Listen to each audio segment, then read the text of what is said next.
Sooners have a pair of timeouts remaining. Missouri drops 8. Arnold hit, falls loose, and scooped up by the Tigers. Zion Young with the scoop and score. Madness in Columbia. It just keeps going with 30 seconds left. And a throw it, slant. This bunch for you, Mizzou. They are carving up this LSU defense. It don't get no better than that, man. Now Cook's going to throw the deep ball, and Burton past the defense. Touchdown, Luther Burton. 47 yards.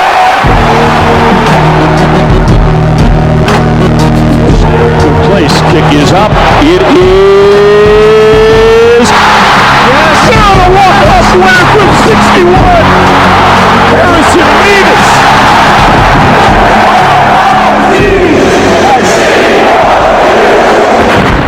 This is the Mizzoucast. Howdy, Tiger fans, and welcome to the Mizzoucast. I'm your host, Brendan Anthony. Joining me, as always, is my longtime brother, Colin Anthony. What's up, dum-dums? Well, Colin, we are coming to you on Sunday night following Missouri's big victory over the Oklahoma Sooners, 30-23. We knew going in that Drew Pyne would be our starting quarterback, that we would not have Brady Cook available to us. I had lost all hope upon that news, yet that was ill-founded. Colin, how did you feel going into this game? I cautiously optimistic, just because, again, they're getting paid a lot of money to coach football, right? And Drew Pyne has completed passes at Division I levels. I mean, there's a way to coach around this. I just wasn't sure we could do it. And they kind of did. I said in the show last week, I was like, if they don't change the game plan at all for Drew Pyne, they just run the same shit to him, and we fail miserably, I'll be out on Kirby Moore. Mm-hmm. They ran the same shit, and it worked. Like, Drew Pyne scrambled. I saw a couple quarterback runs. I mean, Mizzou's short king did his job. The first half, I was at this game. Terrific game. What an atmosphere. Mizzou fans showed up big time. Oh, Colin, and I'll say this, the blackout atmosphere, to me, the way it projects on television, we get a lot of, especially Oklahoma types who are like, you all got a high school stadium. It did not look that way on television. It looked like a fucking ball-in college football atmospre that was rocking and rolling. It was loud. It was, we'll get to it later in the show. It was so loud that some hack of fucking journalist from Oklahoma is floating conspiracy theories, but it's like piping crowd noise in. And I was like, no, it was just really effing loud. It was as loud in the Mizzou game as I'd ever been to. But anyway, the first half looked like a slap fight between two very bad football teams. Yeah. Truthfully.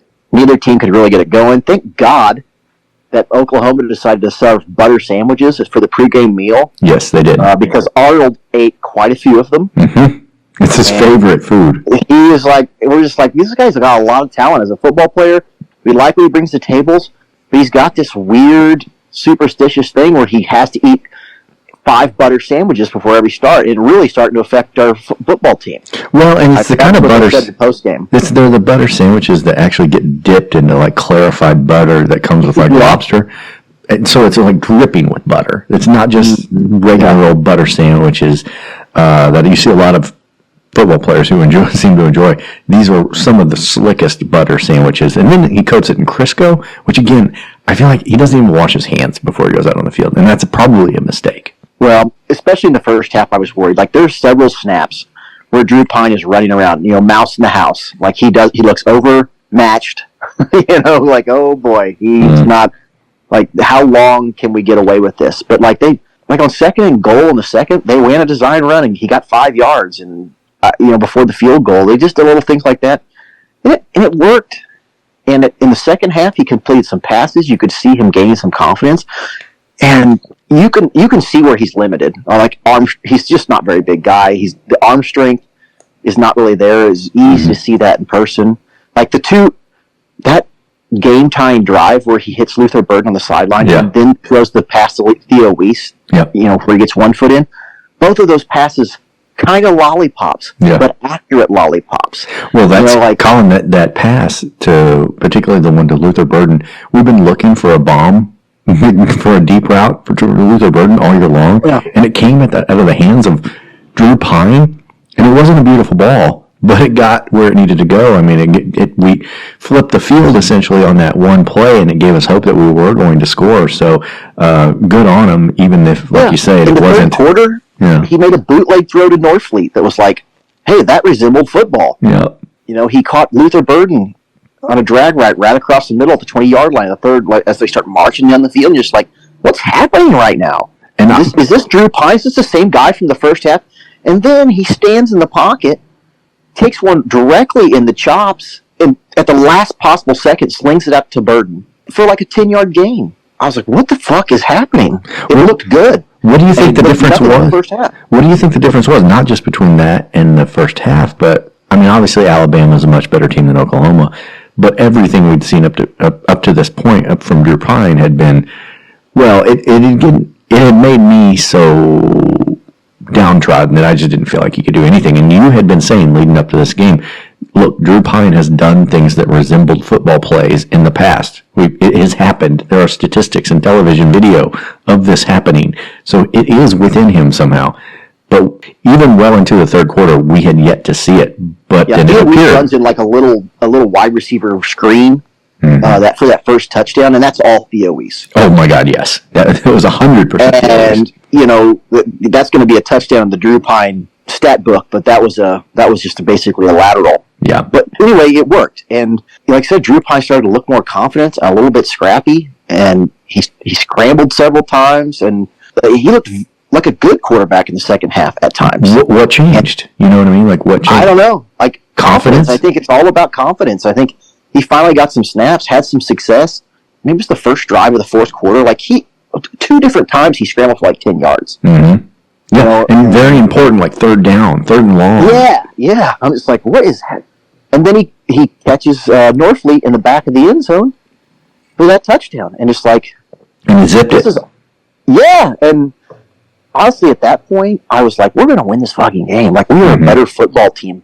Like, Oklahoma, to keep in this football game, has done a fake punt and a trick play. Yeah. You know, like, when you're the team doing that, that usually doesn't bode well for you. If you're having to fucking pull out your bag of tricks to beat a very injured Mizzou Tiger football team with their backup quarterback in, and you're going to the tricks bag, that's, you know, not a good sign for Oklahoma. It's also 8 minutes, 47 seconds left in the game, and Oklahoma's put up 9 points at this point. That's, you know, they're not doing well on offense. And, I mean, really, Colin, I think there's 3 games within this game.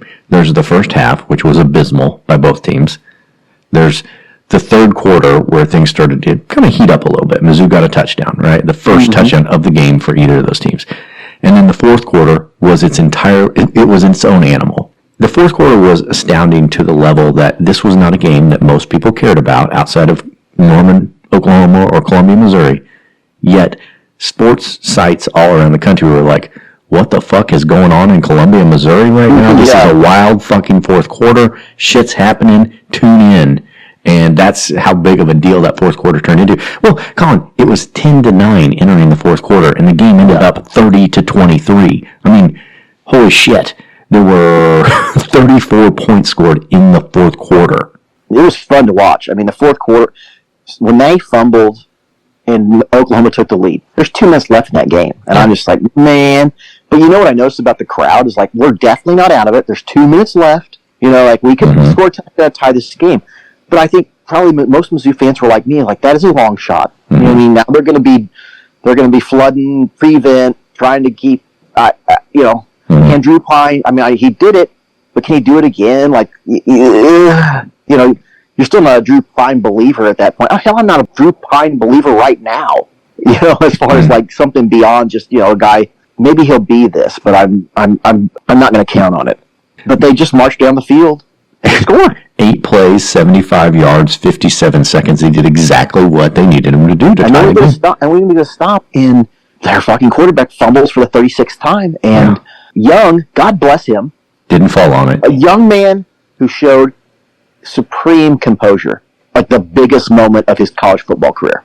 Took a deep breath, took a little stutter step, picked that ball up on the run and ran it in. You know what I mean? Didn't get in a hurry. Didn't do those things, just dives on top of it and squirts out and rolls all over the place. He collected himself, He picked up that ball and had the play of the game. Oh, And I'm going to shout out Newsome, too. Like, I have not been super happy with him at linebacker, his play. He had a lot of good plays last night, and not least of which was that forcing that fumble. I mean, he's the playmaker, and then you talk about Young scooping it up and scoring.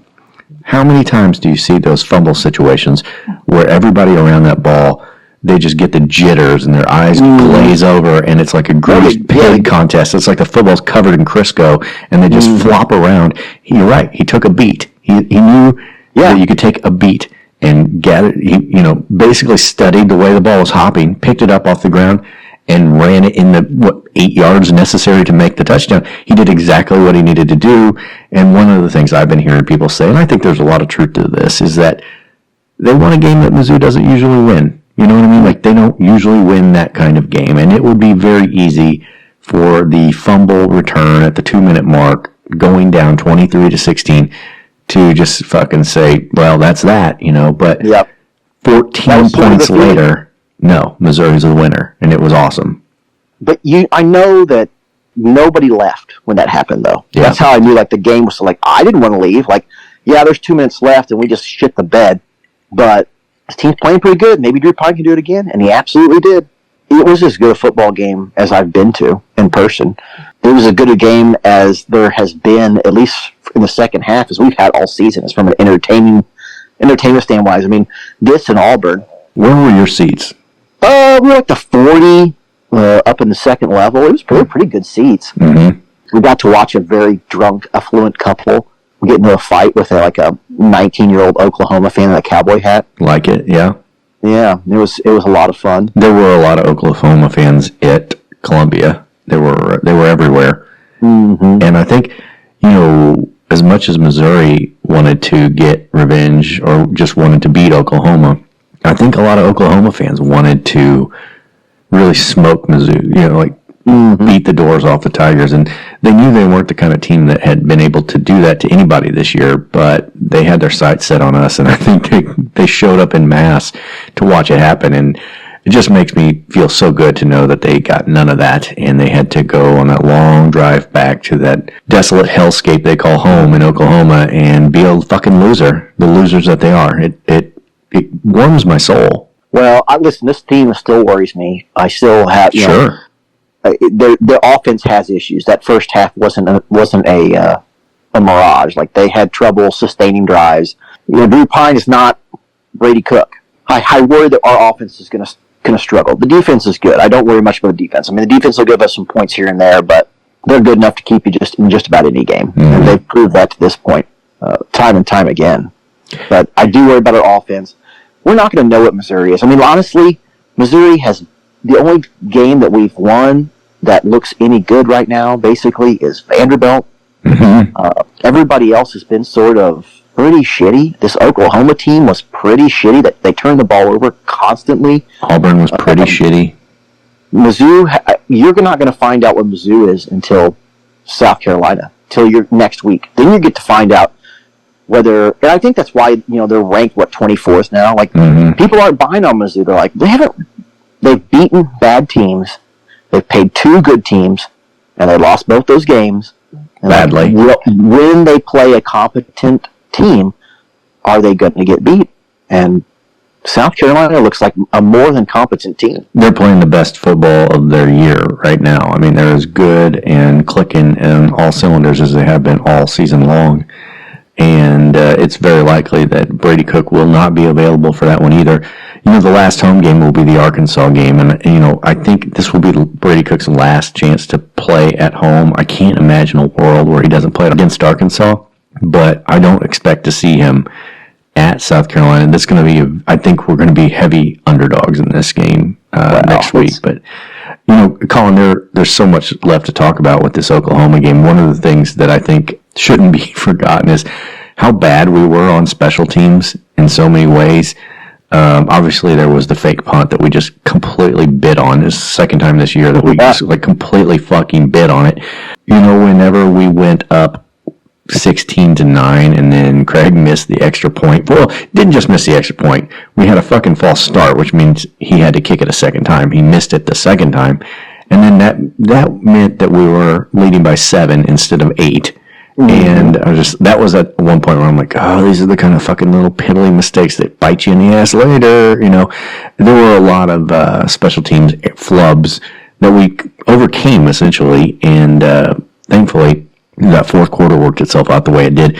And kudos really to this Missouri defense, because as much as we've talked about Drew Pyne, Oklahoma didn't, it was 16-9 deep into this game, and one of their touchdowns late came off of a scoop and score that the defense didn't have anything to do with, and they forced 4 fumbles. I know that, Jackson Arnold had butter sandwiches all day, but they forced those fumbles. They made him fumble that ball, and the turnover was the difference. The turnover margin was the difference, and the defense, which was supposed to be the big question mark going into this season, has been our saving grace, really.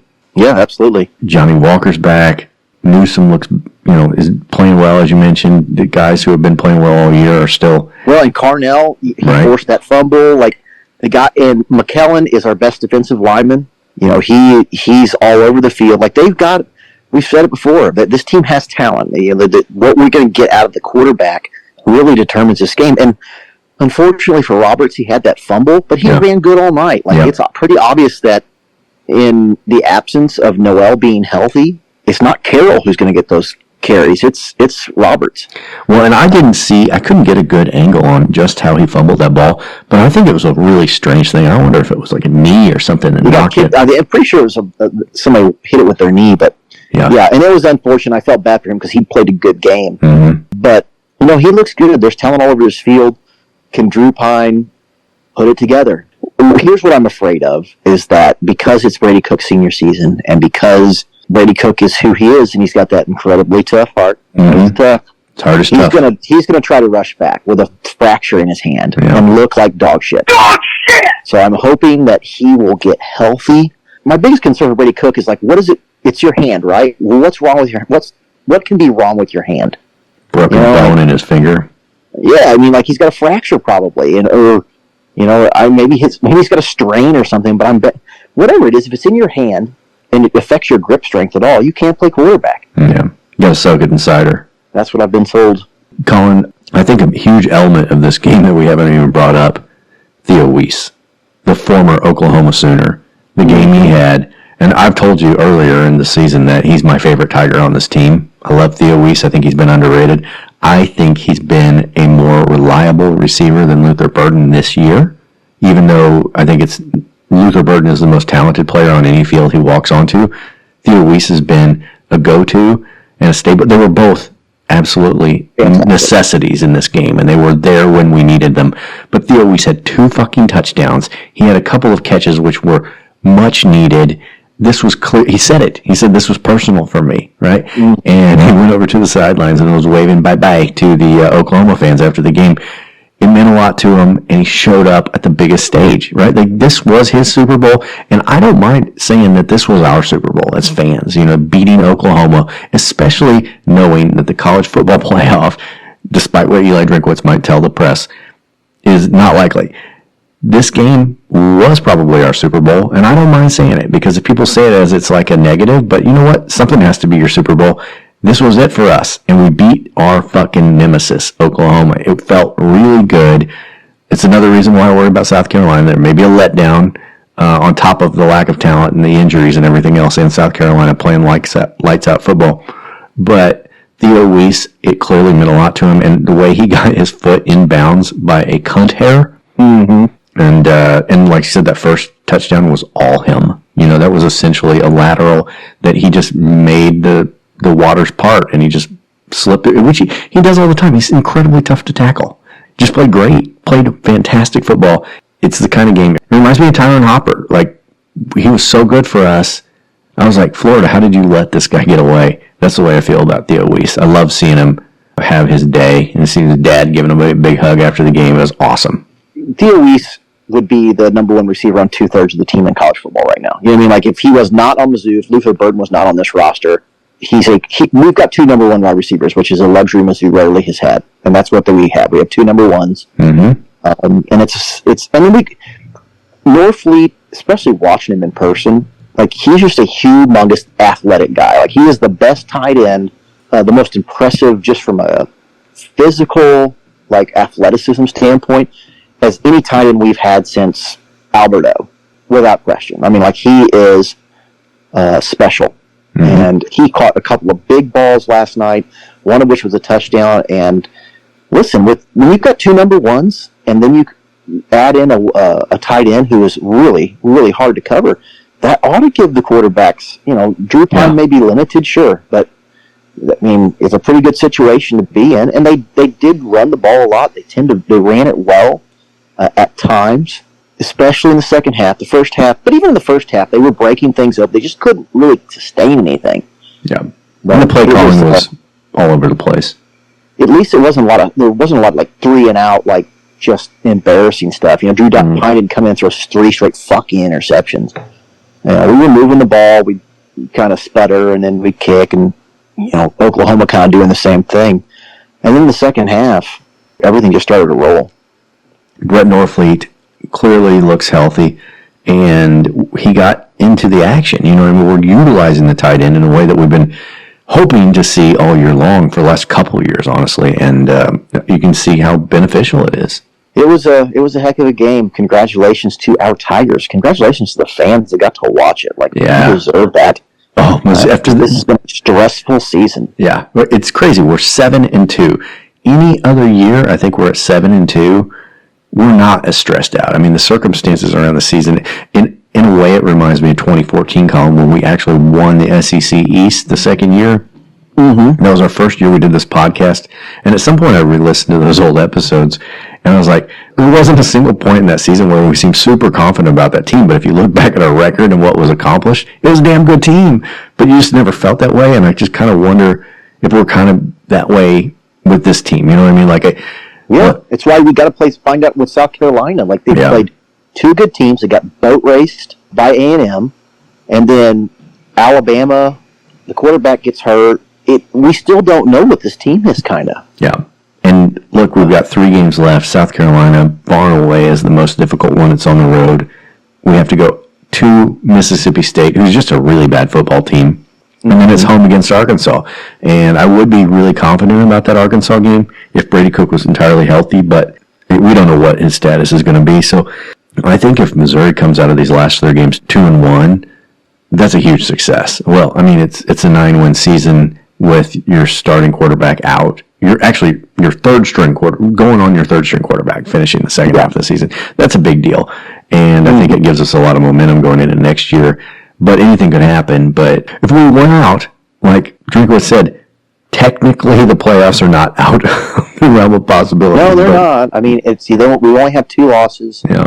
Beating South Carolina would be, I think beating South Carolina starts to get you back hit you out of the 20s. They're like, okay, Mizzou's starting to find their stride. They would be 8-2 at that point, beating a good opponent. Yeah. And you talk about a game, looking for a signature game that says, hey, we're actually a pretty decent football team, beating South Carolina. Look, South Carolina currently is only 6-3, but like I said, they're playing their best football of the year right now. They've won their last 3 games, including a big win over number 10 Texas A&M, and beating Vanderbilt soundly last week. And Vanderbilt has proven themselves to be a pretty good team. They trounced the same Oklahoma team we struggled with. But anyway, South Carolina has reasons to be cocky. We see that at Carolina jackpot already. Yeah. The only thing that gives me hope against South Carolina, or one of the few things, I guess, is that I don't think South Carolina has done this against a defense as good as Mizzou. Mizzou's defense is pretty salty, and Oklahoma's isn't. And so South Carolina boat racing Oklahoma with their good offense, I just don't feel like you're gonna ever get that sort of level of success from Mizzou. Mizzou's a better defense than that. Well, I disagree on one point. I think Texas A&M had a pretty damn good defense, and they put up 44 fucking points on Texas A&M. So they have done it. They have. Well, A&M's got a good defensive line. I'll say that. I don't think they're as good all over the field as Mizzou is, but yeah. And listen, South Carolina's good. I just feel like they're going to have trouble with Mizzou's defense. At least I hope. I mean, that's what I'm trying to speak it into existence. Mm-hmm.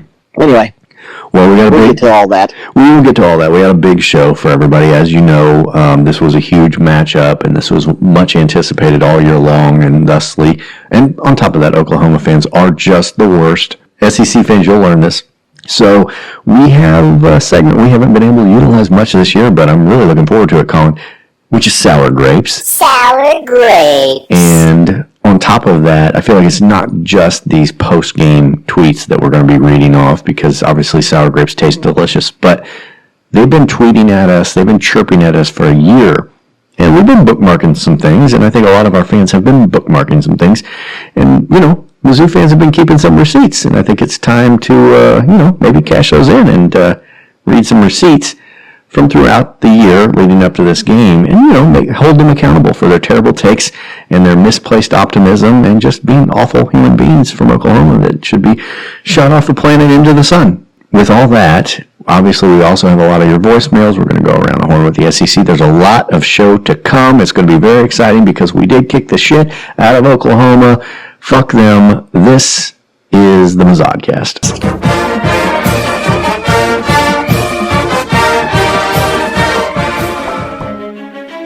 The holiday season is upon us, and if you're searching for the perfect gift for the Mizzou fan in your life, look no further than the best-selling book, Respectable Roughnecks, by Brendan Steenbergen.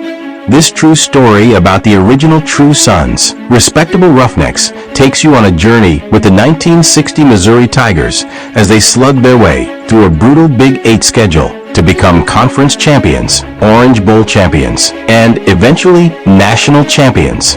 Respectable Roughnecks brings the amazing stories of men like Dan Devine, Danny LaRose, and Norris Stevenson to life as they led one of the greatest Tiger teams to ever take the field. Available in hardcover, paperback, ebook, and audiobook on Amazon.com. Respectable Roughnecks is the perfect addition to any collection of Mizzou memorabilia. Order now, and you'll have it in time to give the Mizzou fan in your life the best gift they'll receive all year.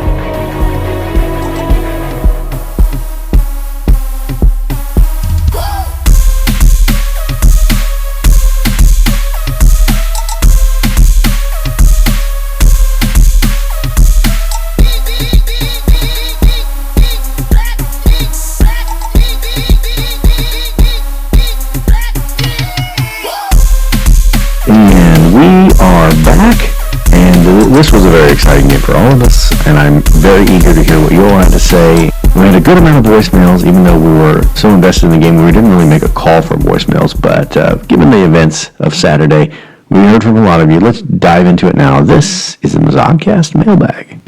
Here's the mail, it never fails. It makes me want to wag my tail. When it comes, I want to wail. All right, Colin, this first one actually came to us Wednesday before the game, early. Hey, Brendan, I just wanted to call and say, if we wanted to buy your goddamn book, we'd buy it. Stop shoving this thing down our fucking throat. That guy sounds familiar. Yeah, I'm never going to stop shoving the book down your fucking throat, asshole. And this one is midnight at 12 a.m. Saturday morning, I guess. What's up, boys? It's real late, but it is Saturday morning, and I'm ready to fucking fuck some people up. Holy fuck, we're going to fuck them so hard. I don't know if this is Adam Wolf, by the way. I get some predictions for tomorrow. I predict that tomorrow Drew Pyne is a fucking Heisman candidate. He's going to go out there and throw for 120 yards, 10 for 30 from passing, and 1 touchdown. But Nate Noel, 2 touchdowns, 100 yards. Also, I know that you guys love my Alabama recap of the weekend, so I'll predict that tomorrow night I get 0 to say, and that I talked to 3 girls that want nothing to do with me. Okay, well, I'm going to bed. Good night, boys. MIZ. Thank you. Good luck. Talking to 0 girls. Hope it worked out for you. Good morning, Mizzoucast. Jamerson from Brampton. Waking up on what was Super Bowl morning for at least the past 2 seasons. had this day circled and check marked and, bookmarked, and we were ready to go, and now to read the news that Bray Cook is out, I feel worse about this game than just about any other Missouri football game in years. We don't stand a chance. I mean, fuck! Oh my God, my tits are bleeding with sadness. Dog shit! It's so sensitive. Oh shit! Dog shit! Yeah, it'll happen. Well, good news for Jameson. Things turned around. Hi guys, I've been going to Mizzou football games since 1994 when Mizzou was still in the Big 8 with Oklahoma, and all these years, I've still had the same persistent question, what the fuck is a Sooner? Like, what is that even? Just pick a normal mascot, like an animal like a tiger, or an ethnicity like Irish or Seminole or something. Like, what the fuck is a Sooner? What are you Sooner to? Like, what the fuck? Oh, fuck it, MIZ. Where do you want to handle that one? Yeah, it's historical. I could handle it, Colin, but it would be really boring, and nobody would want to hear about it. About the Oklahoma land rush. Yeah. Jumping on that too soon, There's a whole thing. But again, nobody cares about it but Oklahoma people and some Tom Cruise movie from the 90s.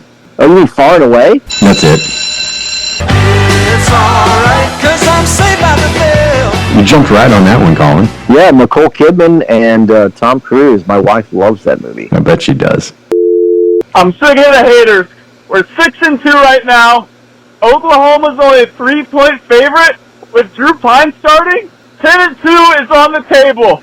Our minds should be playoffs right now. Playoffs.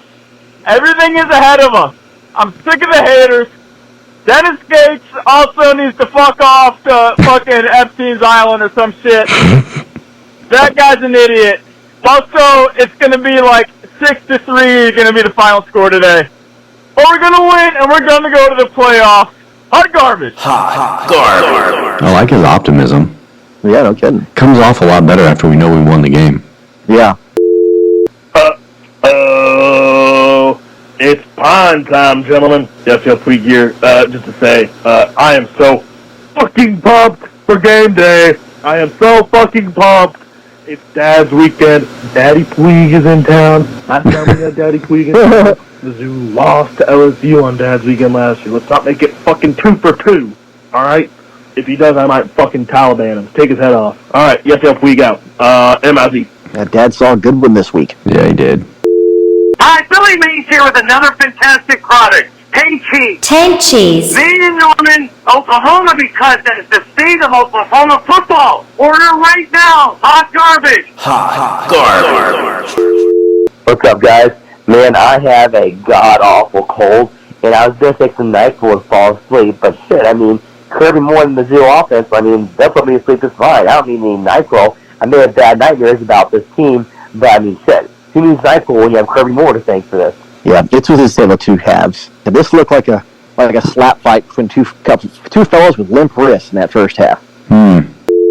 What's up, Zebcast? Alright, I'm with my cousin. He's kind of a bitch, and the last time I called in, we were talking about strippers' assholes. But, yeah, we're going to see how this game goes. The game goes well, we're going to look at the strippers' assholes in delight. Game goes badly, we're going to look at the strippers' assholes with shame. So, we're just going to see how this goes. He's 21. He's kind of a bitch, so we're just going to see.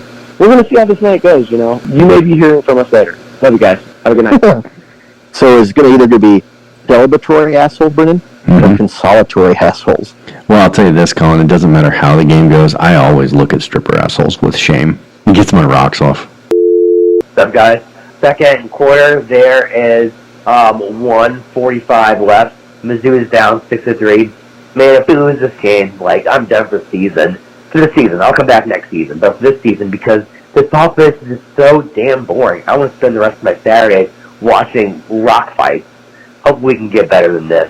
MIZ, hot garbage. Hot garbage. Good news, we did get better. Yeah. I hope you stuck with it. So, Kirby Moore, Strickland's in for some Sun Belt head coaching job because you are fucking terrible. Hot garbage, even. Hot garbage. Hobo come. There's hobo come all over the fucking field. Hobo come. Kirby Moore, you fucking blow. Yeah, there was a lot of that going around social media after the first half. People didn't love it. 9-3 Oklahoma third quarter. And goddamn it, I know you guys got fucking mad at me the other week because I called in dunking on y'all for losing to damn Alabama. Yeah. But I mean, goddamn, we don't get a lot to crow about these days. By the way, we went on the road and beat the fucking shit out of Vanderbilt. I was there. Good for you, Jackpot. Yeah, no, I mean, we pushed back on Jackpot, but he's going to have, look, if he... Yeah, we were in our feelings a bit. Yes, and look, when they do whip us, if they whip us, he'll have every right to do so, but it's just still a little early. I know you fuckers got mad at me the other week because I called in dunking on y'all for getting blown out by Bama. But I mean, goddamn. This is all fucking fun and games. It's fucking football and it's shit talk. But fucking Oklahoma, guys, come on. This fucking quarterback is fucked for y'all. It's fucking hot dog water fucking bullshit. Hot dog water. Yeah. Jesus fucking. And didn't he play for Notre Dame or somebody at one point and do pretty good? Maybe. I don't know. But this is bull. You got to get it together, guys. You got to beat up fucking Oklahoma. You got to fucking beat them, guys. Oklahoma's fucking awful. They're awful. Yeah. Hopefully y'all get it together and win this fucking thing and pull this shit out. And I say, Theo, me, and you. No, we loved Jackpot. We just, like Colin said, we were in our feelings a little bit that weekend. We may as well call him Baltimore because I'll never say his name. He's the forgettable kicker. Can't even kick extra points. It's unacceptable. The Strunad, he's got to be able to kick a little bitty extra point. He's got one job. Yeah. It did seem important at the time when he missed that one. We got 1:30 left in the game, and I don't even care if he literally takes it down by himself, throws a pass to himself to score. He's a little midget. He's an ankle-less hobbit. All right, then, keep your secrets. There's no way he should be playing Division III football, let alone SEC football. Also, we have one guy out. One guy. One fucking guy out on offense. That's fucking bad. I don't know, man. That's bad. Yeah. Drew did fine. Yeah. Drew fine was not the problem in this game. I predict a cheering up here in a minute. My wiener, as the doctors say, is fully erect. A couple of the doctors said? Yeah, well, a couple things. One, I don't know what kind of doctor you're going to. Or for what. But two, it's the same guy that was so upset a minute ago. So obviously things had turned around. We did. I'm about to make a taint cheese and hobo cum sandwich after watching that game. Jesus Christ. Taint cheese. Hobo cum. Loving it. Boomer loser. Hey, Oklahoma, you lost to a fucking hobbit, you fucking douchebag. What about second breakfast? Holy fucking shit, baby. Fucking OU. Those little fucking crybaby pussies. You just got owned by a fucking disabled adult playing quarterback. Drew Pyne, way to fucking step the fuck up. 3 touchdowns and no picks after all that shit talking we did. I'd like to say you're welcome, buddy, for shit talking on you, because you stepped the fuck up. What a true son. Drew Pyne over Brady Cook any fucking day. Mizzou, hot garbage. Hot garbage. Living in the moment. Yeah, that is recency bias. It's Kevin from Kirkwood. All I'm going to say is, Pyne sucks. The rushing defense is stodgy. It's good, okay. But in the words of the great philosopher Dom Toretto, it doesn't matter if it's an inch or a mile, winning's winning. MIZ. Drew Pyne, more like fucking Drew Lock. Holy shit, we are fucking good. This is Adam Wolf. Holy fuck. We are winning national championship this year. I'm not fucking around, boys. We are gonna win it fucking all.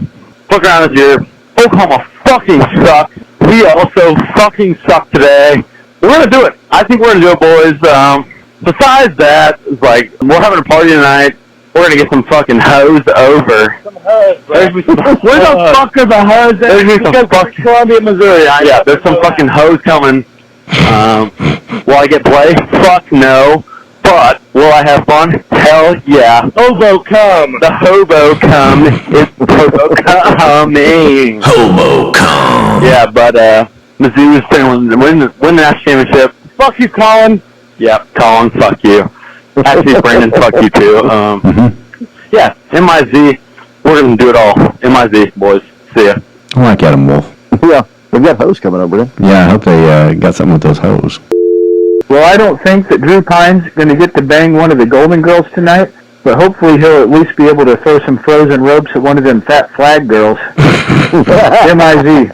The thing about the flag girls is they always have something to clean up with. Hey boys, Jackson Como calling again from the post-game tailgate. Used the Sweet Baby Rays on the brats tonight. Loved the game, just like I was hoping. They're winning the home games because I spend money to come to them. And I gotta say, that's the first time I was drinking pregame, and I'm happy I did because that was a drunk game. Hats off to Theo for his revenge game. Drew showed balls and ran through some OU guys. And that defense, God, just insane. I'm spent. I'm going to enjoy this. Can't wait to hear the episode. Yeah, you can hear the excitement building in people's voices as it's settled in on them that we pulled this game out, despite all the adversity that we were seeing leading up to it. So listen, ultimately this season is not going to be what we thought it could be going into the year.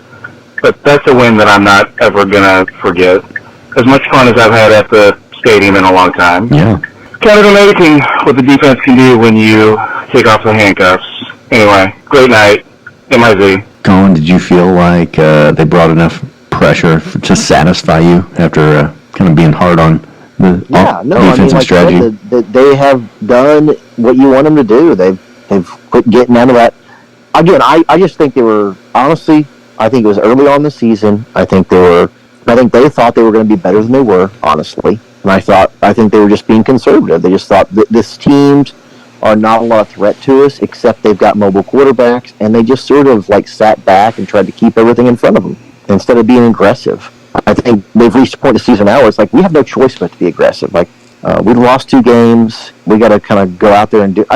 It's the approach they should have had the entire season. It's like consequences be damned. Now that they are in the circumstances they are, they can't afford to sit back and be anything but aggressive. Paying off.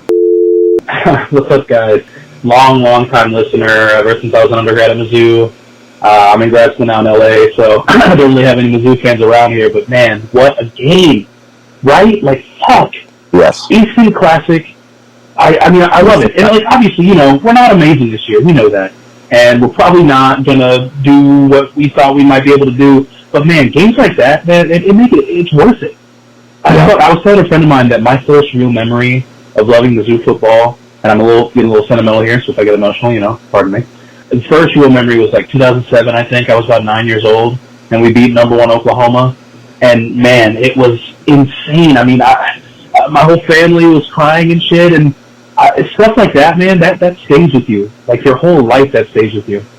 And, God, core memory stuff. What a ending to the game. And, yeah, the first half was a lot of hot dog water. Hot dog water. A lot of hot garbage. It was not good. Hot garbage. But, man, those moments at the end, and, oh, man, I find myself just getting so emotional with games like this because, they're instant classics, man. People are going to remember this, and I just love Mizzou football so much, and I'm sure there are a lot of kids that were there tonight that they're going to remember this game like I remembered that game in 07, and, anyways, yeah, man, I love you guys' podcast. I love everything you do. Thank God for our boys in black and gold pulling it through. Fucking Drew Pyne figured it out. But yeah, guys, thank you so much, and have a great night. MIZ. ZOU, and hey, you know what? This is why I like the voicemail segment, Colin, because I feel like he's kind of summed up the feel of what this game was better than you and I did, or better than we could. Although I will say, I don't think the game we beat Oklahoma when they were number 1, that was 2010, not 2007. So as much as it's etched in your memory banks, you might have your dates a little off, but it doesn't matter. 2007 was also a great year. That's when we beat Kansas and Sod Reesing, and then 2010 was that fucking amazing Oklahoma game day win. But yeah, you're so right. Thank you for listening for a long time. But it was a classic. This will be one of those games. I guarantee you, Colin, 10 years from now, when we talk about games, this one will stand out, right? Like the way that we won this game, the way that it was back and forth in the fourth quarter, it just does not happen all the time, and the opponent mattered. Yeah, the excitement of this game at night would have been enough to sort of etch it into fans' minds, and then it being against Oklahoma just makes it that much more sweet. Like I said, you're right, it's an instant classic. This is a game that people will always remember. Well, Well, what I thought about whenever we scooped and scored and Young ran into the end zone, which we knew sealed the deal, 30 seconds left in the game, I was like, all year long, we have not had any clip that would replace the clips we have at the beginning of our intro for this show. Some years we keep the same clips over and over and over again because we just don't have any great moments to replace them. This is one that goes in the bank. You know what I mean? Like, this was a huge moment, and it's that caliber. It's intro worthy. Hey, Brendan. Hey, Colin. I liked your bye week episode. It was really good. I asked some feedback. Right, like we need less Kansas news. Like, Kansas news is not very cool anymore. Like, fuck those guys. Like, don't get. I don't care what they're doing over there. Fuck Kansas. We need more. We need more fart guy. For sure. Control fart guy, man. We need less Jamerson from Branson. Like, fuck that guy. He's a loser. He sucks balls. We're going to have to cut this out. We need more Keith Sweat. Keith Sweat, he's good. Anyway, I'm going to slam 4 more beers and then call back with my actual analysis of this game when I'm way more drunker than I am now. But yeah, more fart guy, more Keith, less Kansas news, and way less Jamerson from Branson. That guy's a fucking loser. And if you do call back with your game analysis, it's probably less likely to make the show than you calling out people and shitting on them and telling us. I mean, I appreciate the feedback, and I'm glad you enjoyed the show. Honestly, you don't get much Kansas news already. Like, we don't have the kind of Kansas news that we once did, mostly because these voicemail segments have gone so much longer than they used to. We improved to put the number out for this game. Yeah, that's right. Still got well over 40 calls, voicemails, without even soliciting a single voicemail. Sorry, Jamerson, you took some heat there. Jamerson took a little collateral damage on that call for no reason. Oh, you can fucking kiss my ass. Fuck you, motherfuckers. Sour grapes can't fucking wait. Pour it into my veins. Sour motherfucking grapes. Let's go, M-I-Z. No, you're gonna get it. All right, guys. I got a bit of a problem because I started to sad drink when Jamal Roberts fumbled that football in the first quarter, and I went hard in the paint and did some things that can't be undone. And then I tried to happy drink when things turned around. My brain didn't really follow what was going on, so my heart is trying to be happy drunk. My brain is trying to be sad drunk. It doesn't really know what to do. I don't know if I can fix this problem. You know what? I think I'll just go jerk off. It can't hurt. It's never hurt. But the way you do, you got to drink yourself out of it. We'll get there. Drew Pyne, low-key has a better D-ball than Brady Cook. All you need to do is fucking lob it up to our receivers and they will catch it, which Brady Cook hasn't done all fucking year. Last year he could do it. This year he hasn't done shit. In Pyne we trust, baby. Take us to the fucking natty. Hobo Cub. God bless Drew Pyne what he did this weekend. Hey, you boys remember when that fat fuck Carolina jackpot was getting real chippy? 2 weeks ago, whatever it was. I hope you kept receipts, boys, because fuck that guy. The callers are turning on each other tonight. It does seem that way. They're fighting with each other. Yeah, and look, Jackpot loves his Gamecocks. He's allowed to love his Gamecocks. I mean, that's fine. We're happy he listens to our show about a team he has no real reason to have an interest in. But yeah, I mean, obviously, if Missouri does somehow beat South Carolina next weekend, we're going to do everything we can to rub it in. And I'm sure it's going to go the other way, too, if we lose. What's up, boys? Long time, first time. It's Sunday morning, driving back to Kansas City. I've got a lukewarm take on Eli Drinkwitz. He's decent. X's and O's, clock management, decision-making, leaves something to be desired, but he can recruit. He can keep guys engaged. He can keep guys bought in when the season was teetering on maybe being an abject failure, and he deserves credit for that. So, I don't know. I'm tired and hungover. Don't have the same juice as Jameson from Branson, but, whatever. Thanks, boys. MIZ. You're right. Like Drinkwitz, we've had our issues with Drinkwitz, and a lot of it's in-game stuff, but he does have a lot of positives. Obviously, I think top of the list is recruiting. He's a great recruiter, has been for us. And he does have something that I feel like players respond to in a way that a Barry Odom team never had. I just never felt like Barry Odom's guys were as vested in the program as Drinkwitz's guys seem to be, for whatever reason. His guys weren't as talented, and that's okay. Like I said, that's what Drinkwitz does. He recruits. It's the reason this team can still win football games with not having their starting quarterback. It's like they've got talent all over the field. That's why it's hard to turn on Drinkwitz when he makes his sort of baffling decisions about timeouts and game plan and clock management. There's plenty of reasons that you can be critical of Drinkwitz, but he just flat recruiting at a level. Remember Barry Odom's Missouri 10 or whatever? Yeah, it was? the Show Me 10. Oh, Show Me 10. Like we got one of those guys. Marketing ploy ever. Like plant your flag in the ground that you're Missouri 10 thing, and then just get absolutely embarrassed. It's like, for those of you who don't recall this, Barry Odom and there were 10, it was a good year for Missouri high school recruits coming out, and there were 10 guys that Barry Odom had his sights on. He called them Show Me 10, and brought them all in, and they had a big recruiting all day. at the same time in fancy vehicles, and showed them all a big weekend. And almost every single one of them played football at a different school.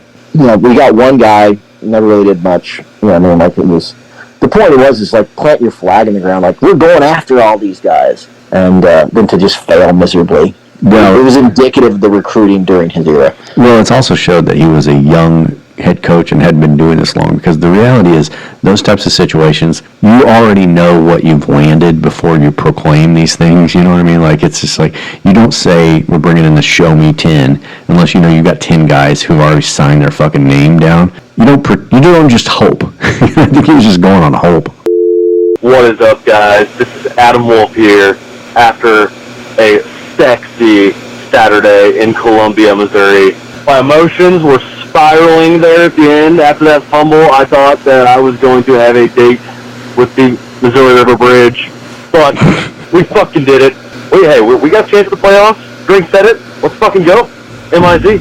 I think playoffs are a long shot, but if you went out, there's always a chance. Yeah, at least you're in the conversation at that point, and they keep doing things that make it like we're deep into November now, and we're 7-2, and that's where you really need to be. So good on them, especially given all the curveballs that have been thrown this team's way. It's we're not going to probably have the season that we maybe hoped, but I don't feel bad about it. No, absolutely. I mean, this win, the Auburn win, this has been a good season. Like I said, it's the expectations are what sort of changed this season, but we're a good football team, a competitive football team, and up until last year with Drinkwitz taking us to that, the Cotton Bowl and all those wins. I mean, he lived in a world where 500 was kind of where we were. Yep. And now we're back to back seasons of really competitive football. Imagine how many years in your life if somebody would have told you, hey, yeah, there's 3 games left in the season, Mizzou's 7-2 and has wins over Auburn and Oklahoma.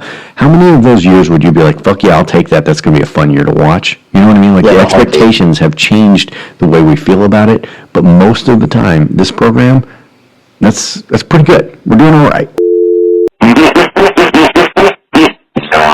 Oh, it's once, twice, 3 farts a lady. Fart guy reporting for duty. 3 farts to the Tigers defense. 2 farts to Theo Wease's toes. And for Veterans Day, a free coffee and a donut. And 1 fart to all the fellow veterans out there who are ensuring our freedom.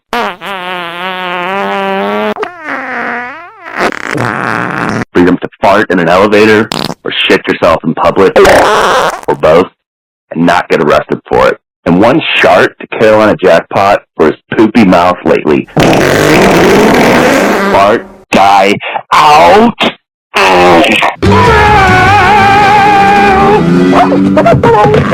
All right, Colin, as we mentioned, it's time for some sour grapes, and we're going to dive right into that. But unlike just a normal sour grape segment, we also have some receipts to keep because people have been chirping all year long. So let's dive into sour grapes now and see what these idiotic Oklahoma Sooners fans had to say. What you got there, sour grapes? You got a grip of sour grapes.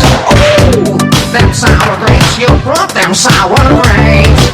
Sour grapes, sour grapes. You got them sour grapes. Oh, sour grapes.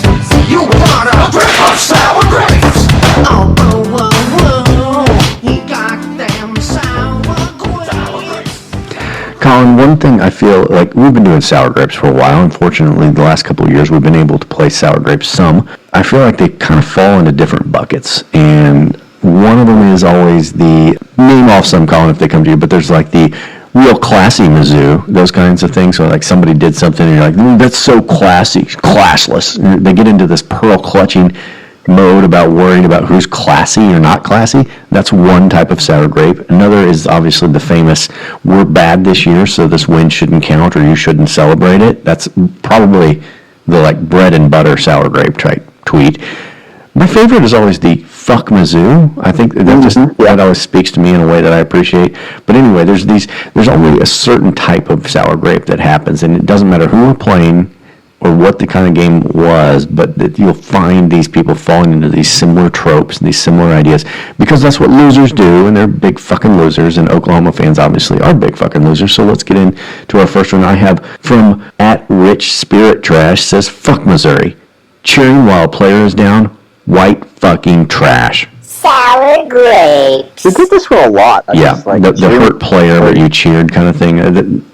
One, it never happens, right? Like probably cheering for something else. Jay Virif said, street gangbangers on the football field. Even the official are afraid of these monsters. Sour grapes. That's might be the boomeriest sour grape I've ever heard.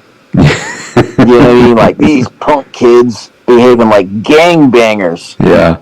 These monsters. The officials were scared for their lives. Like, I don't even know what he's referencing. Like, that's something he's built into his own head. Well, and keep in mind, he's an Oklahoma fan. And I don't know if you remember this, Colin, but Dorial Green Beckham was like, he got into a lot of problems. One of the most talented players to come through Mizzou. But he got into a lot of trouble with weed, and then later on in his time here, he basically, I think, pushed his girlfriend down some stairs, and Gary Pinkel said, enough is enough. Yeah, and said, enough is enough, you're off the team. Well, Bob Stoops, who has like fucking statue at Oklahoma, they think he's the best. He saw this guy who just basically sexually assaulted a woman or, beat the shit out of her door, just a terrible person, and was like, you know what? I think you're sinner material.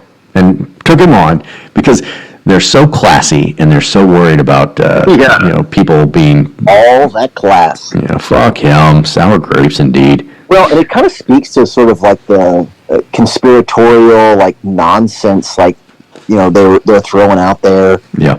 This is we're gangbangers. There's a fake noise being pumped in. I was talking about the different types of sour grapes. I had completely forgot about the refs are totally in are totally in the tank for Missouri Tigers. Yeah. Yeah, that's those are always the hardest. Passes were only completed because of assistance from George Soros and his Jewish space lasers. Yeah, that's right. That's what caused it. Tim Green at Tim Green 72 says, Missouri is nothing special. They held our interior line all night. A mediocre coach with a reputation for poaching players illegally shouldn't be too cocky. Sour grapes. The poaching players. Yeah. They went on this temper tantrum fit about recruiting. Like, hey, now that teams can play players and we can't recruit people illegally, it's not fair anymore. Like, the illegally poaching players. Like, this is Oklahoma saying this. Yes. That's right.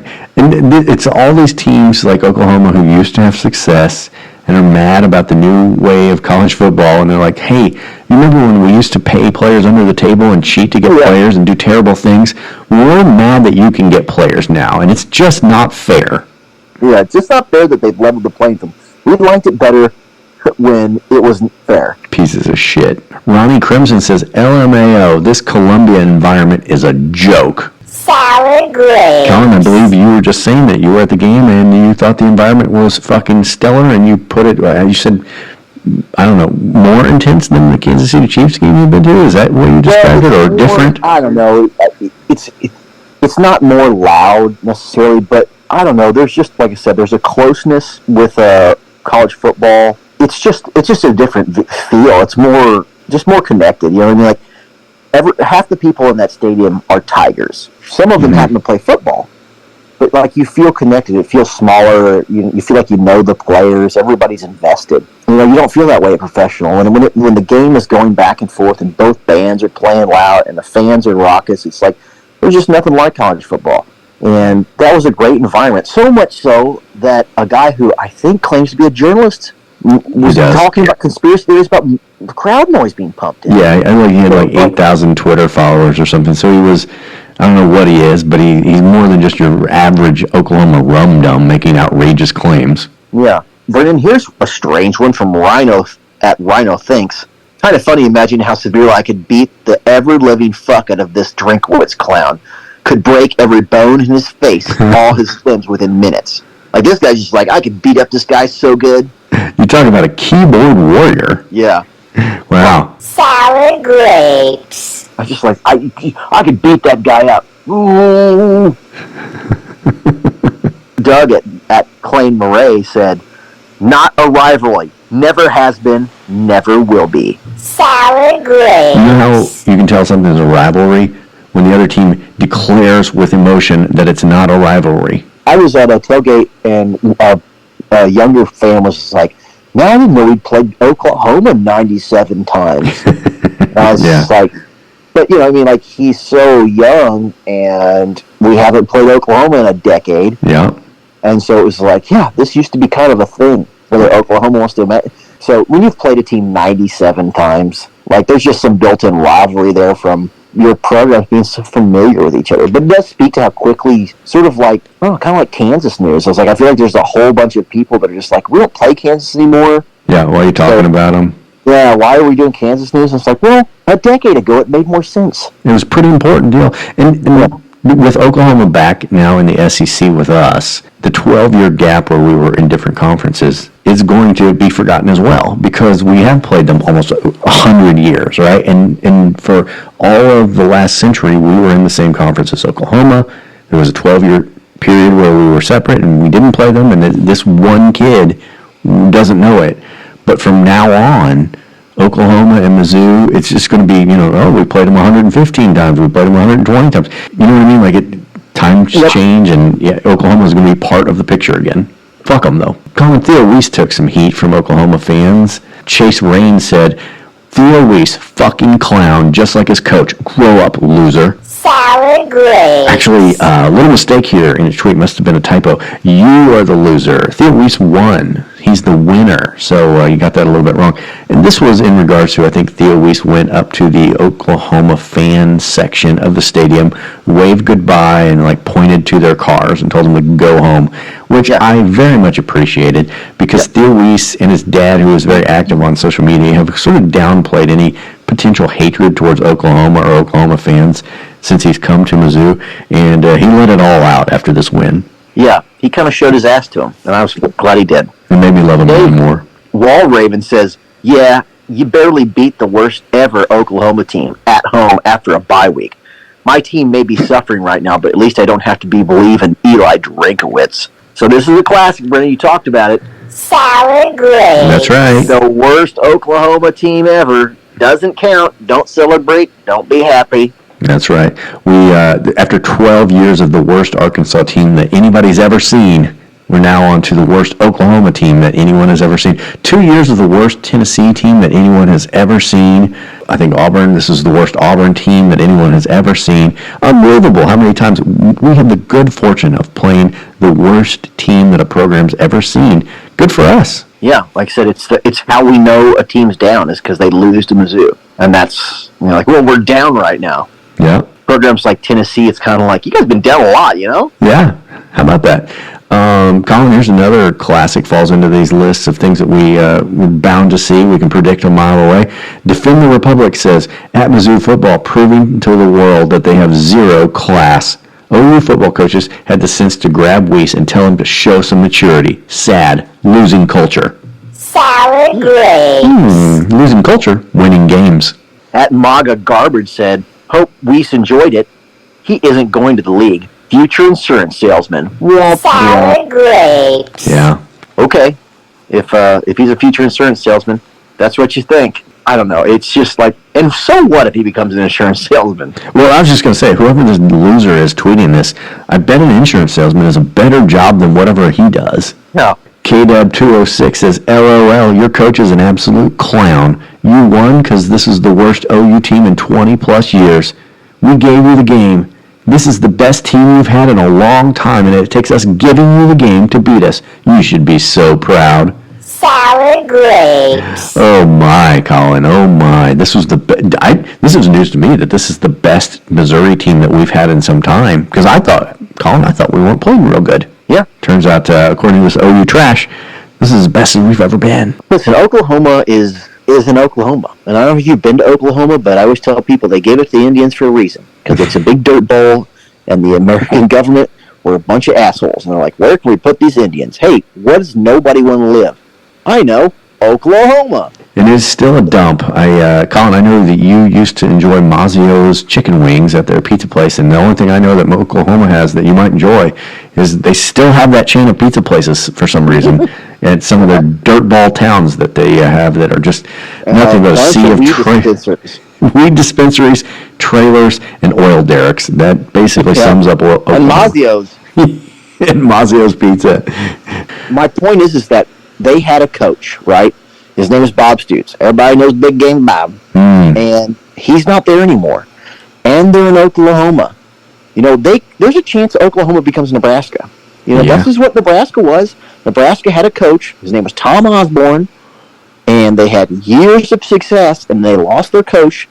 And people were like, hey, you know what sucks? Nebraska. Oklahoma is very storied. It's hard to imagine a scenario where they don't sort of bounce back, but, you know, maybe they don't. It would be nice to see maybe Oklahoma live in a world where they just become just like everybody else. Because, listen, I'll give Oklahoma credit. When you really start lining up the resume, there are a few programs in the country that stack up with Oklahoma. If there's a hierarchy of programs that are truly at the top, you know, whatever your top three, or your Alabama, Oklahoma, like I don't know who that, you know, but Oklahoma is in that conversation. Yep, Ohio State. Yeah, well, and here's the thing, Colin. If you're a team like Missouri, I don't care what the Oklahoma fans have to say, because if you're a team like Missouri and you beat Oklahoma, or last year when we beat Ohio State, or, you know, God willing, one day we beat Alabama, I don't care if it's your worst fucking year in 15 years.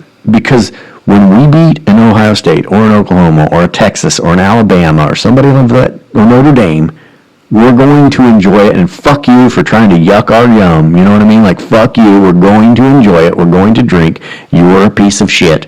I'll take the win. I don't care. And I'm looking at these tweets, Colin, and one says, this is the worst team we've had in 20 years. The next one says, you beat the worst team we've had in 25 years. The next guy says, look, this is the worst OU team I've seen in 30 years. I'm like, what? It just keeps getting worse and worse.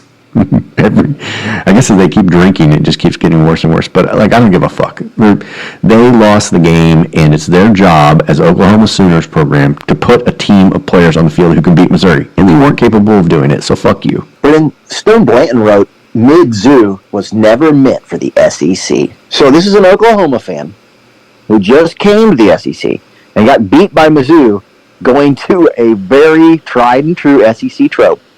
Mizzou's not even SEC. That's right. Wow, that is right to the not SEC material. They're going to fit in just fine. Yeah, they feel like they've been here for years. And Colin, I mentioned it wasn't just the sour grapes overnight that I enjoyed, but it was also pulling up those receipts and looking at things people had said in the past that turned out to not maybe be so accurate. We kept the receipts, yeah, we got them all. You said your team would win, but they took a big fall. We'll straighten you out, show the world you're a liar. Treat you like a stepsister with her head in the dryer. We kept the receipts, yeah, we got them all.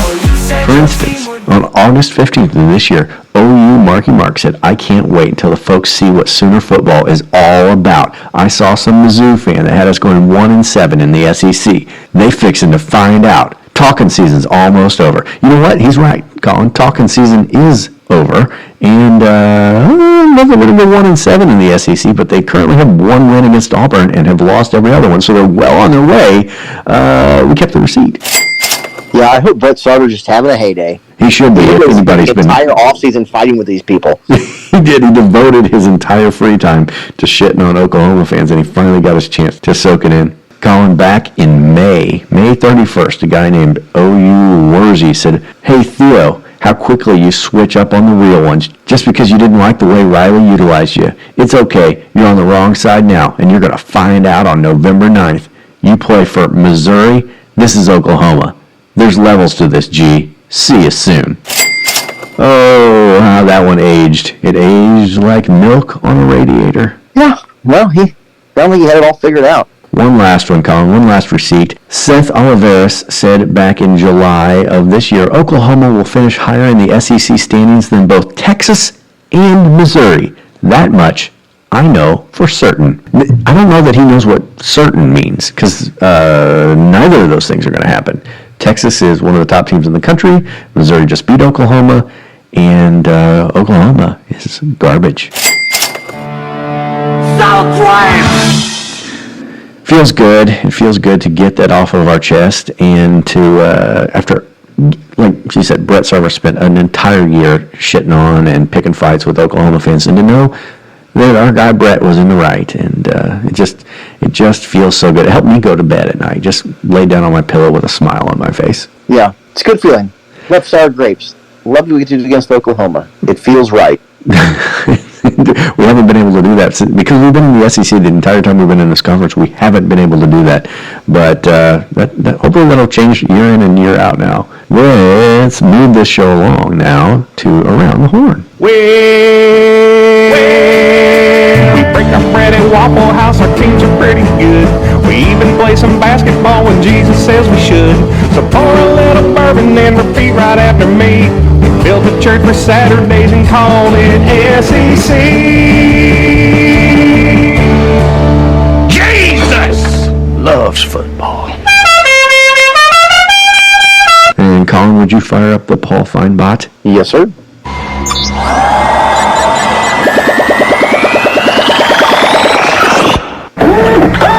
Alabama. Nick Saban. Thanks for joining us, Paul. Thank you, Mizzou Cast Podcast. All right, guys, let's get into it now. Ole Miss took on Georgia, hosted number 3 Georgia. It was an earlier game. This was a game that Ole Miss desperately needed to stay in the playoff picture. Georgia had just one loss on the season, and Ole Miss and Lane Kiffin finally got that signature win over a top program that he'd been missing for so long.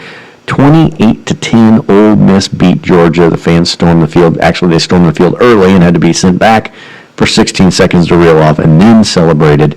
This was huge for Ole Miss, huge for Lane Kiffin. And it was a setback for Georgia, but they're still 7-2, and they're still in the playoff picture. But this kept Ole Miss's hopes alive. They've got 3 games left, and they're all pretty winnable games. It's looking very likely with this win that Ole Miss will be in the college football playoffs. Yeah, and Ole Miss lost early, and everybody kind of thought, well, that's same old Ole Miss. They lost to LSU, and they needed to win.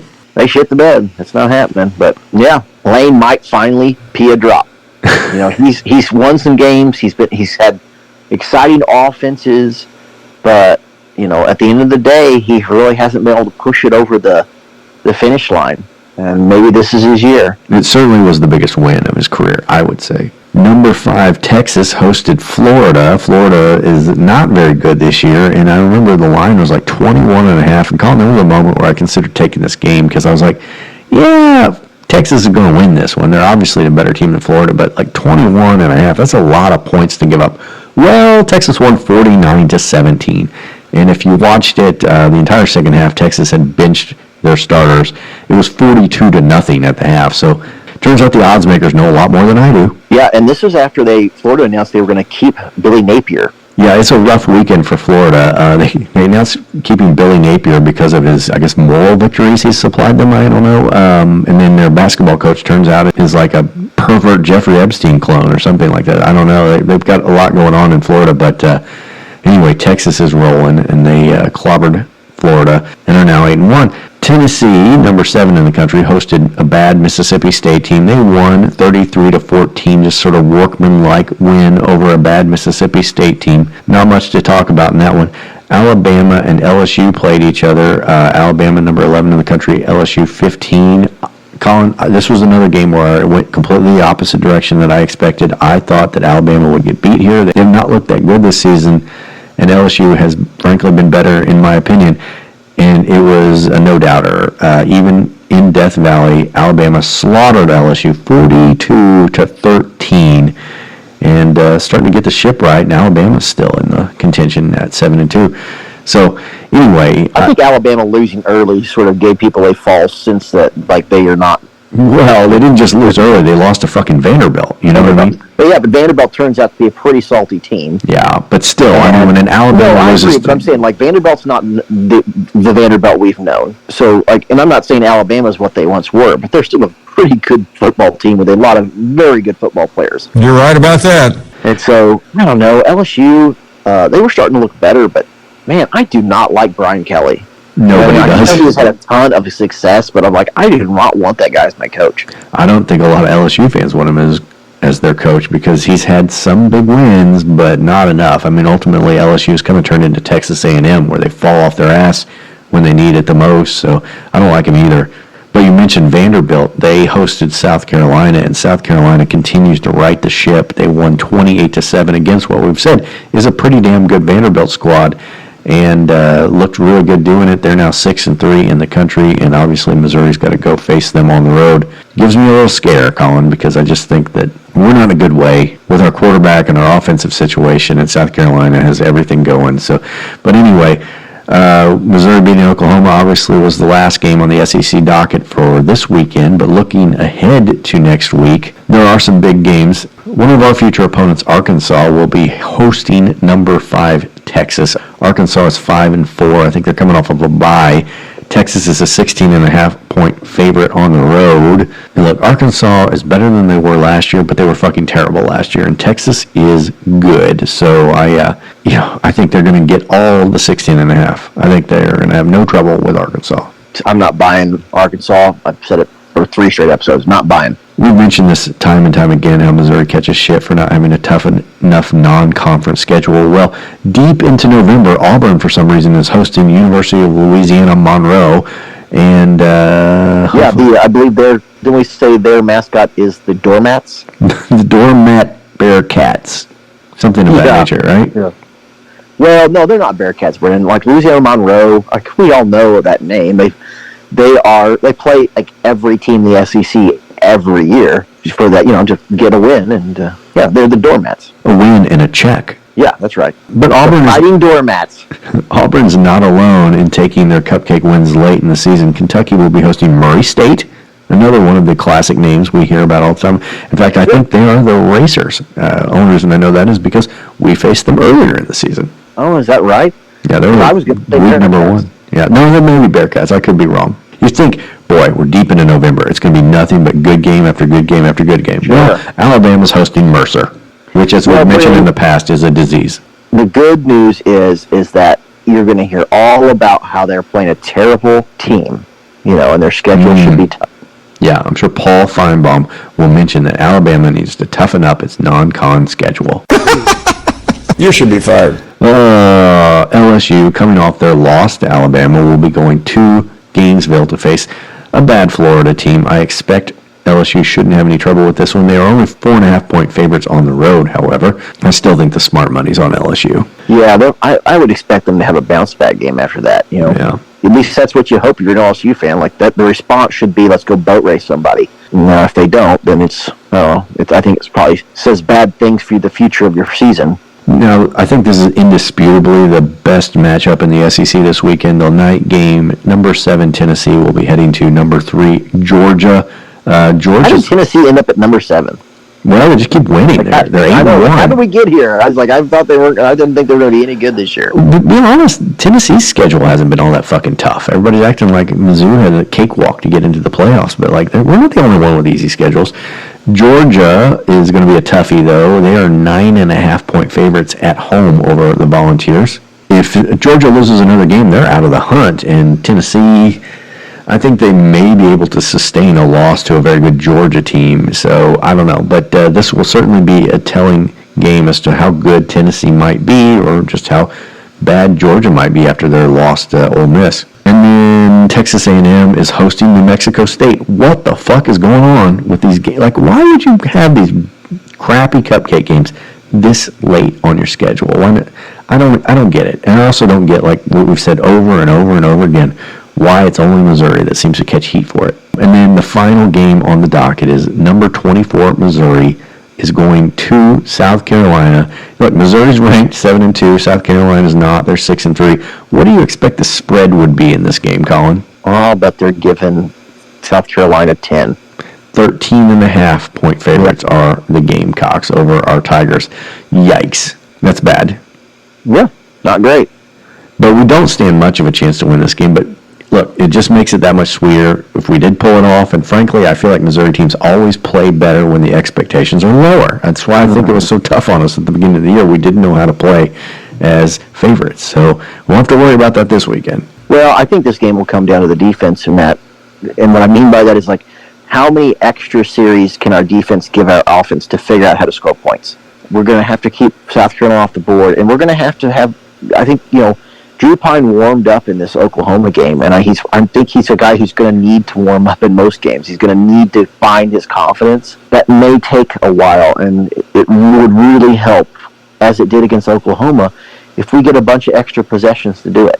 Well, I would say if we can keep the turnovers coming, Colin, that opens up any game against any opponent. So that just changes the complete dynamic. So keep that train on the tracks. We have a couple of awards to give out, Colin. I think the first one is, of course, our Douche of the Week, named after one TJ Moe. Douche of the Week. Do you have any candidates? Well, that Klatt guy from Fox Sports basically was, when Drinkwitz said, playoff contenders, he's like, no. Like, Mizzou was beat like 75-10 in 2 road games, like, I'm like, yeah, but everybody's lost. But anyway, I was like, there's maybe an argument to be made that Mizzou isn't still playoff contenders, but really, I mean, we've referenced a couple on the show, this Josh Calloway guy who was like, I don't know, he covers the Sooners for like 247, and it says at CBS Sports and stuff, but he tweets like a fucking moron fan. Like, the no self-respecting person who would call himself a journalist would, put out the content that he does. Like we do. Yeah, it would be like this show, our show, having a press credential. Like, I'm not sure what this guy's, but literally talking about Mizzou piping in. Yeah, Missouri is just blatantly pumping in crowd noise. Never noticed a stadium so obviously doing that, which is a complete fucking conspiracy theory based on nothing. Yeah, absolutely nothing. And then when people are pointing out, like, no, it's not happening, this is not happening, and he just doubled down on it, that was the douchey move. It wasn't like, oh, I kind of stuck my foot in my mouth, I said something stupid, and now I'm being, like, dressed down on the internet for it. He's like, all right, he could just delete the tweet or just stop responding or whatever. But instead, he just went on this like huge diatribe about it. The speakers are at field level in the north end zone, 1,000% pumped in crowd noise. Mm-hmm. Well, first of all, there are no speakers in the north end zone, so that's a problem for his theory. Well, then he's like, well, I'm bad with directions. It's the other end zone. Okay, just throwing stuff out and see what sticks. Yeah. And it's like. And I guess, there's speakers down there. I think there always is. They play music. It's like I said, it's coping. Yeah. You just don't expect it from the blue checkmark types. Yeah. I guess the blue checkmark doesn't mean a goddamn thing anymore on Twitter. Any moron can buy one, but you just don't see someone who claims to have a press credential tweet like this. Yeah. And then double down on it. Yeah, no, it's bad, and this isn't football related, but I think it's worth a mention, as at least an honorary mention.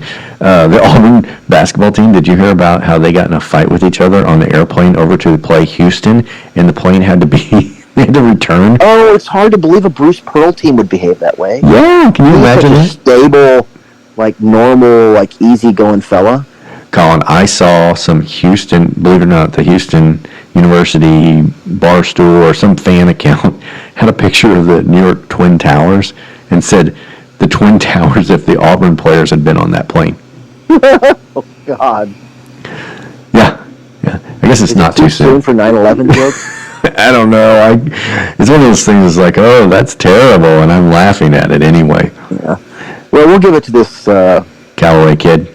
Yeah. John Callaway, head of 8chan. Yeah. For Oklahoma chapter. You are the douche of the week. All right, now it's time to honor Kirk Farmer with our player of the game. Now it's time for Kirk Farmer's hair, player of the game. Yes, sir. I'm going to tell you something. There's two candidates in my mind. One is obviously Theo Wease. Yep. He had a huge game. Huge. The other is Drew Short King Pyne.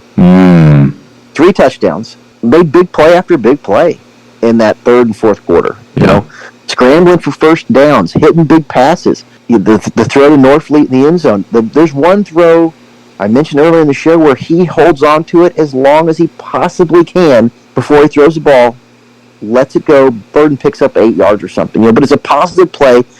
But he had to sit there in the pocket, knowing he's going to get hit in the chops, and he took that hit and completed the pass. I don't know if Drew Pyne can do this with any kind of consistency, but the player he was in the second half of this game, if he is that player with any consistency, Mizzou's season is back on track.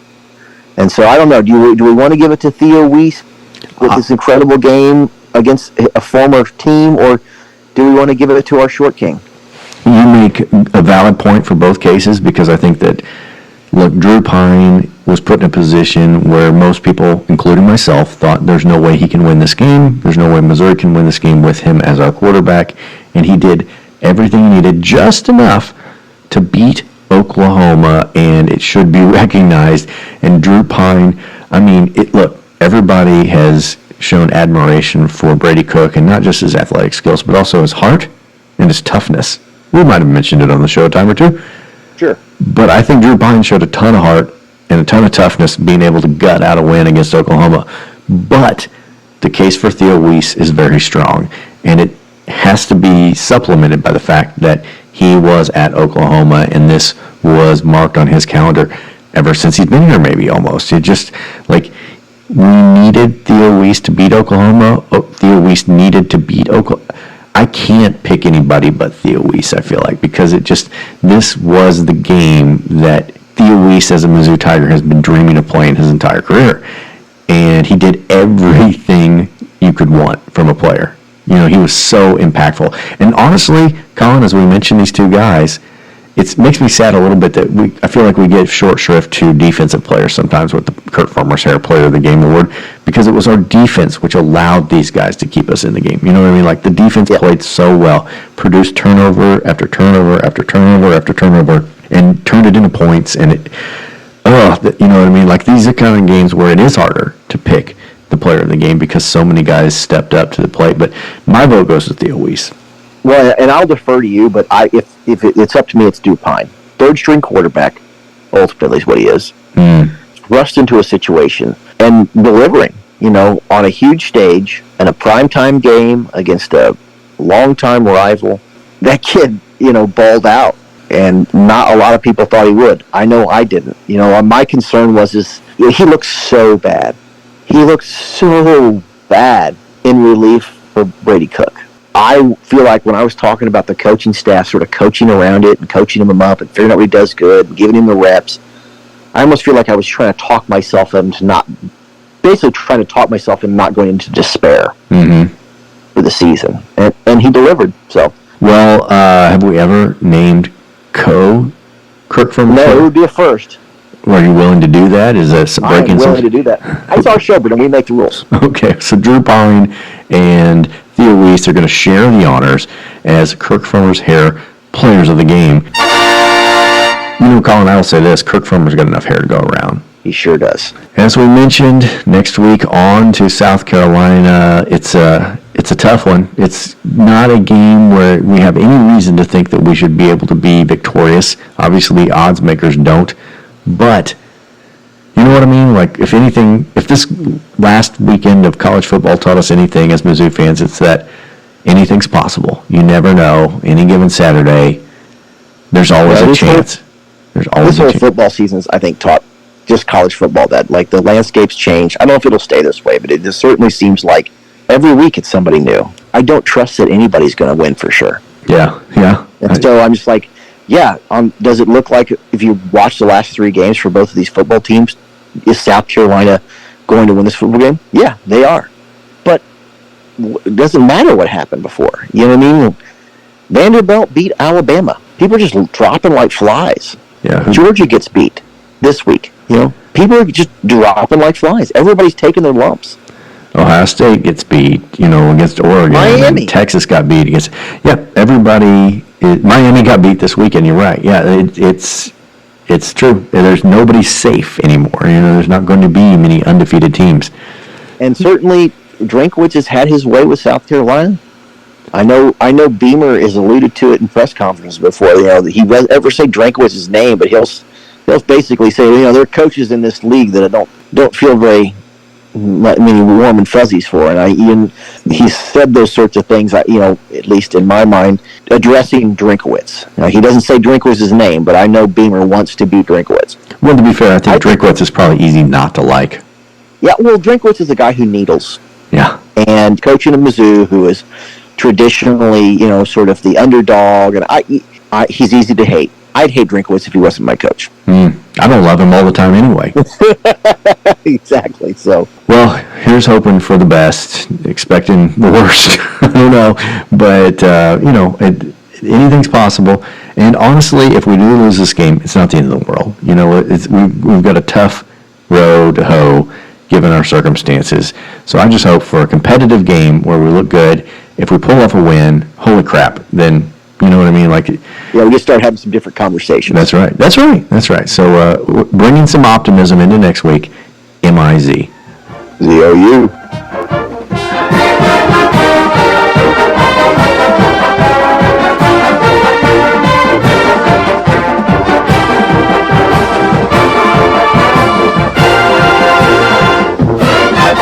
Gets my rocks off.